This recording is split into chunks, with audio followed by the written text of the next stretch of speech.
Hello students, this is Mrs. Bowles here doing a little info session on how to solve problems related to energy. Just so we know, as we look at the heating curve, the problems with the yellow arrows, those are the kind that I'm going to be working on today. The kind where you see a temperature change. I'm not going to be working on the ones where you talk about the energy it takes to melt or to vaporize substances. Okay, so the formula that we use when we're heating and cooling in those areas that I just mentioned that were in the yellow is Q equals mCP, which stands for specific heat. That's the energy it takes to raise 1 gram of something 1 degree Kelvin or Celsius times delta T. Simplified, I call that Q equals mCAT, the delta T being the cat. So how do we use an equation like this? Especially on a certain kind of problem. Let's just keep in mind what each variable represents. Q is heat, and the units for heat are typically in joules or calories, also kilojoules. It depends upon the given units in specific heat to know which unit you'll have for Q. M stands for mass, and the units of mass are typically grams. Delta T is change in temperature. Delta, the triangle, is the Greek letter that represents temperature. And delta T typically equals final minus initial temperature. It can be in Celsius or Kelvin. Those are each the same amount. Each unit is the same size. So they are equivalent to each other as long as you are subtracting them. And of course, C, or CP, depending on the equation, represents specific heat capacity. That's the energy it takes to raise any substance 1 degree, 1 gram of it 1 degree, and every substance has its own specific heat capacity.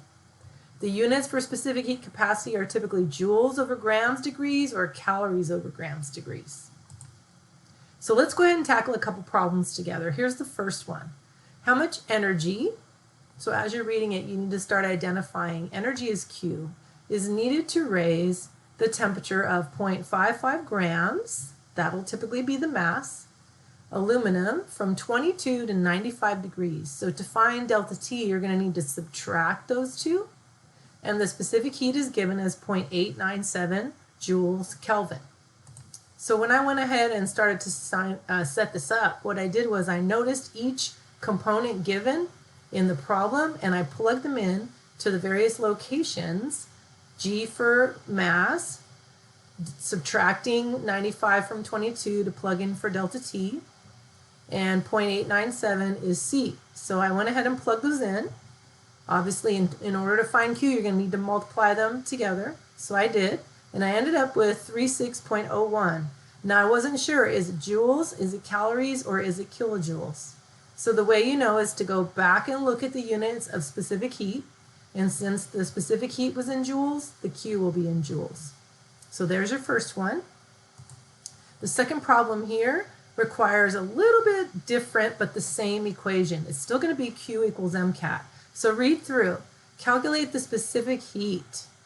The variable you're looking for here is not going to be Q. It's going to be C.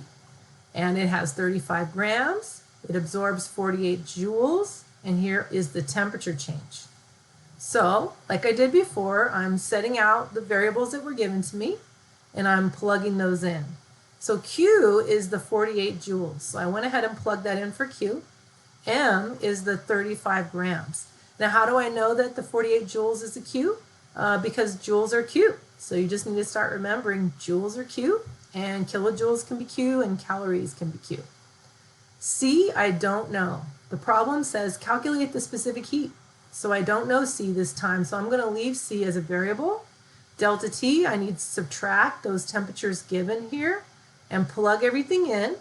And once I plug everything in, notice I have to multiply 35 by 20, and I still have my variable C. Divide both sides by 700 in order to solve for C, isolating that variable. I end up with 0.0686.